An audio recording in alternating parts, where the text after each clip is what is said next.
Na ir Brodskis Milošui papasakojo šiek tiek apie Lietuvą, nes Milošas pats kilęs iš Lietuvos, baigęs kažkada dar Lenkų laikais Vilniaus universitetą, labai domėjosi, kasgi toje Lietuvoje vyksta. O Brodskis, būdavęs Lietuvoje, galėjo apie tai papasakoti. Ir Brodskis pasakė, štai yra toks poetas, mano bičiulis Tomas Venclova. Milošas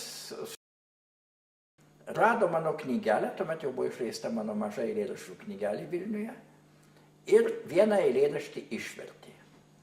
Ir išspausdino Paryžiuje žurnale Kultūra. Lenkų emigrantai leido Paryžiuje tada žurnalą, labai įdomų, labai vertingą pavadinimu Kultūra, kuris prasiskverbdavo ir į Lenkiją, bet sunkiai, kadangi jis be abejo buvo antikomunistinis.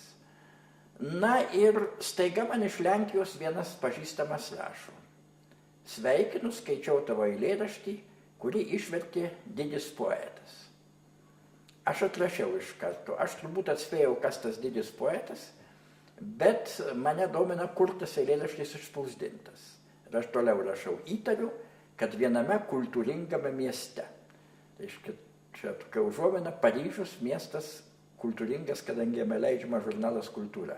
Nu ir šiaip jau Paryžius pakankamai kultūringas, bet čia buvo aiškiai užuomina į žurnalą. Tada man tas Lenkų bičiulis atrašė, taip, tu visai teisus, tai išspausdinta viename kultūringame mieste. Ir paskui iš Lenkijos vienas lietuvis turistas parvežė tą kultūros numerį, slaptai žinoma, ir man įteikė. Ir aš pasijutau tarsi išventintas į riterius, kad jeigu jau tave toks žymus poetas kaip Milošas verčia, reiškia tavo rašiniai kažko verti.